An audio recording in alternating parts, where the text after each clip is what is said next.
too much. But other than that, dude, it is a very, very good Keegan. That's funny. Anyways, we were talking a little bit about the NBA playoffs today and the play-in, and we'll get to the postseason. We'll get to the predictions, but you brought up Keegan Murray specifically, and then Domas, and the impact this season might have had on them, and the impact of having DeMar DeRozan on the team, and just kind of the singular offensive force that he is, and how much that affected them.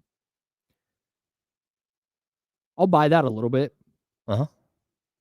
But my concern with Keegan started before this year.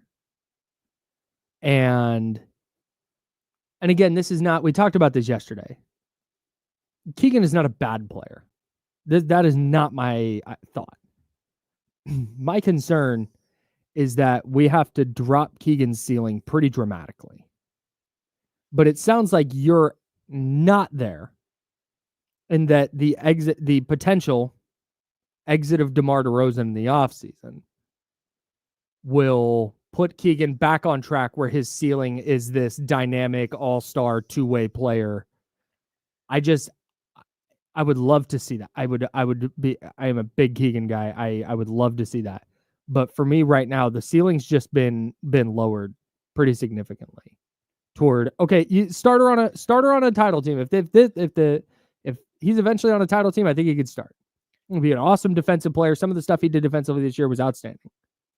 But what we believed of Keegan offensively was, man, we're talking last year, going into last year, man, he can get him up to 18, 19. He hit a couple more threes a game. He's up to 20 a night. And that's just in year 2. And let's watch this ascension. The ascension hasn't happened. And when you're coming off your 3rd season and you're 24 years old. Yeah.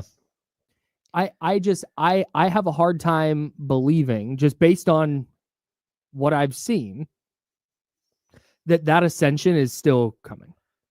Okay, so here would be my rebuttal. Please. Like, first of all, young player, again, we've talked about this in the past, like not just a young player, but a player who's still growing into his body and everything else, right? I think, number one, he's taken incredible ascension as a defensive player. So he's shown the ability to improve as a basketball player without any question, right? It's just it hasn't been on the offensive end. Right. And that's where things have gotten stagnant. He was a better rebounder this year than he was the year before. Yep. His three-point shot came around as the season went on, but again, kind of a weird year overall. And I'm going to blame a lot of his shooting numbers, his three-point shooting numbers, on the fact that opportunities just weren't there.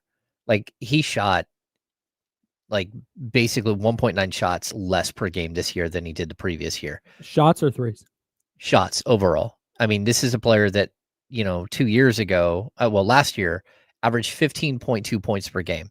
His natural ascension should have had him at 18 points per game this year. But then you brought in a guy who shoots 17 times a game. And there's no way to recover for Keegan Murray from that.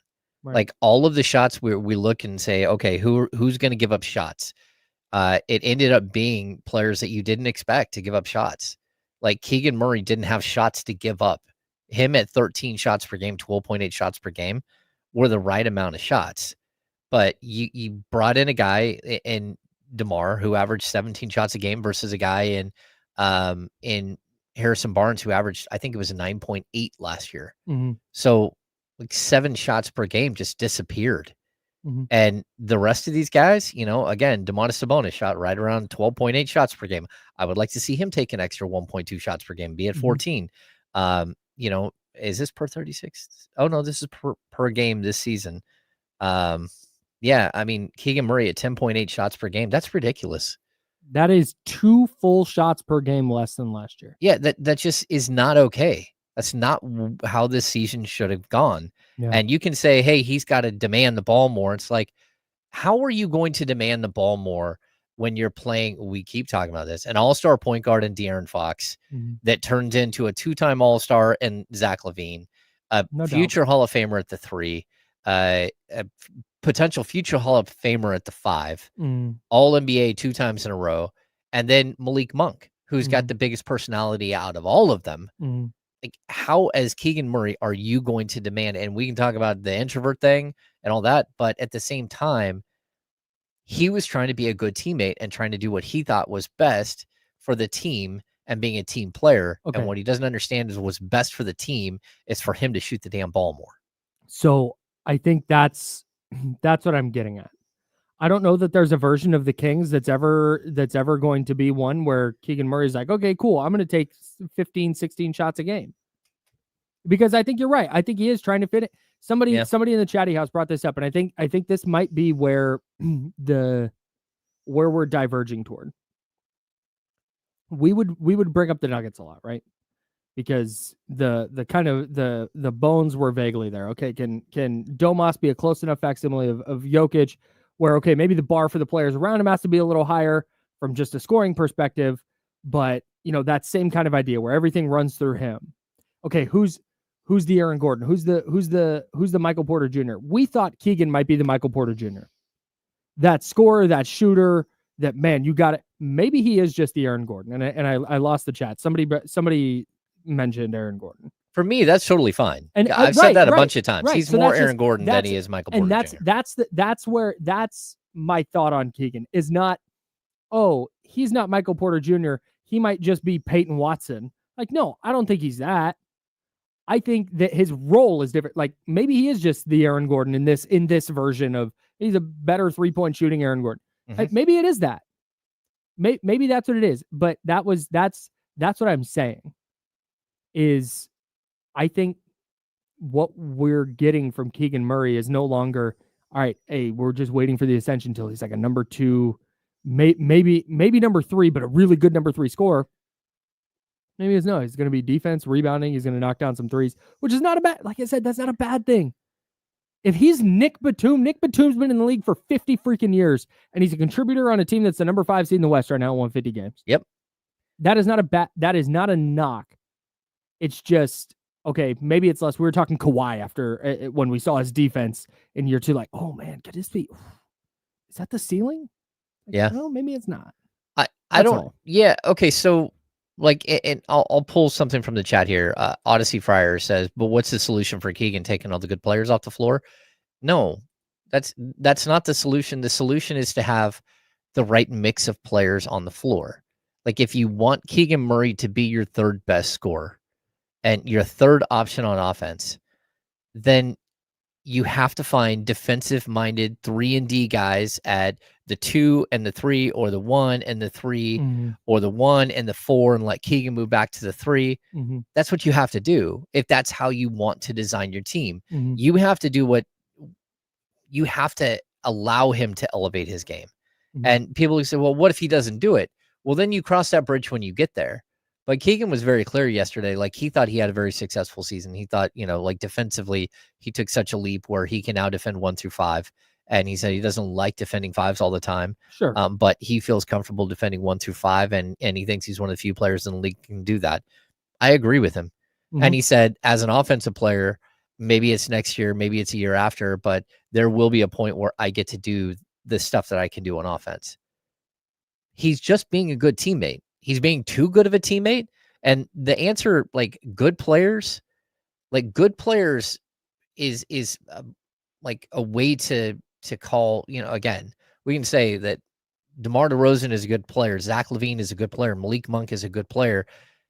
Keep adding him up. Domantas Sabonis is a good player. De'Aaron Fox is a good player. All those guys are good players. Mm-hmm. I'm not saying take them off the court. What you have to do when you're building a team is you have to build a team correctly. Mm-hmm. Like, look at what OKC did. They went out this offseason. Did they go get a DeMar DeRozan? Did they go get a Kyle Kuzma? Did they go get a 20-point per game or a 25-point per game score? No, they got a center who doesn't score at all, and they brought in a point guard in Alex Caruso, a point or 2, mm-hmm. that doesn't score at all. They're just great defensively, and they complement the players around them. Mm-hmm. The natural progression for that team is for Jalen Williams and for Chet Holmgren to continue to get better and better until mm-hmm. they are the pillars with Shea. Everyone else around them are role players that support the 3 guys that have the potential to be stars. That is just basic basketball 101. You don't go out and get 5 or 6 20-point per game scorers and think you're going to win everything. It never works. You have to have not just role players, but high-end role players. OKC just one after another role player. When one role player gets injured or is having a bad shooting night, another one steps in. It's insane. They're all just random dudes who know what to do and know their role. Mm-hmm. And the Kings refuse to find good role players. And when they do, they jack them around like Keon Ellis. Yeah. Like, that's what we're talking about. So I guess, okay. So we can go this direction then. The problem the Kings have, and this is where I don't think I agree with it, but where I'll hear the argument from people who are like, got to tear it down. I'll hear the argument because I think the Kings are in that kind of liminal space between bottom dweller and contender where they're not going either direction. And I think they have like some of those role players in place that you're talking about, but you just talked about pillars. The Shai Gilgeous-Alexander, the Nikola Jokic, the Steph Curry, the Luka Doncic. Yep. Those foundational, okay, this is the guy we're building around. I don't know that the Kings have that. Well, I certainly, like, Keegan Murray can be the third leg of a trio. He's not going to be a number one. Right, yeah. Which is why, heaven forbid, you don't trade your 27-year-old all-star level point guard averaging 26 points a game because you can build around him. The problem is that the Kings didn't do the smart thing and build around the basic Domantas Sabonis, De'Aaron Fox, Keegan Murray trio. That's it. That's the problem. That's why this is so dire, because they had it and they smoked it. He didn't see it for whatever reason. That trio with the right players around it, because I know people have their De'Aaron Fox thoughts, and I know that there are a lot of people who are now out on De'Aaron Fox. Think he was never going to be that guy and this and that. But man, coming out of that playoff series in 22-23 where I think Zach Lowe, one of the brightest basketball people out there, said on his podcast the other day, yeah, if De'Aaron Fox didn't hurt his finger, the Kings win that series. That's where De'Aaron Fox, he was the dude. He was the best player on the floor. The defending champs. He was the best player on the floor. Best player on the floor. That included Steph Curry. Yes. Until he broke his finger. Yes. That is how that series is going. That's where the thought was on De'Aaron Fox again. We're rewinding a couple of years. I know things have since changed and people's mind have changed. I got it. But we're rewinding to 22-23. Mm-hmm. At that point, you have Keegan Murray, who just set the rookie record for made threes, and you drafted him because you think he has the tools to be an awesome defender. Fourth overall.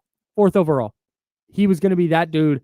And so you had to look at that player and go, he just made that many threes at that clip, 41.1%. And we think he has upside as a defender. Great. Okay, that's a pillar. Domantas Sabonis was averaging damn near a triple-double, and he's leading the league in rebounds, and he's the hub of your offense. Cool, that's two. And De'Aaron Fox was a bona fide star at that point. It might still be. They did what we would. What when I said, do they have the pillars right now? And it's like, man, I don't know. They had it, and that's why this is so distressing. Yeah, because it is not easy. Like we all know here in Sacramento how long it took them to get there. It is so difficult to find those pieces. You don't just run into franchise pillars every day. Well, and Kyle, even if you think that Levine is one of those pillars, and like that's fine. He's 30. But if you're going to build a team around Levine, Sabonis, and it's got to be Keegan Murray, and that's okay. But it's so much easier to build around a star point guard than it is a star shooting guard. Yes, because now you have the guy who's distributing. Now what they have to do is they have to go find Chris Dunn or Mike Conley. Mm-hmm. They've got to go find the other guy that can stabilize and player like that. It doesn't have to be 40-year-old Mike Conley. No, but that's what they have to find. They have to find that guy that can stabilize, but is a complementary piece to the other people. And people are like, "Oh, you're comparing SGA to Keegan Murray." No,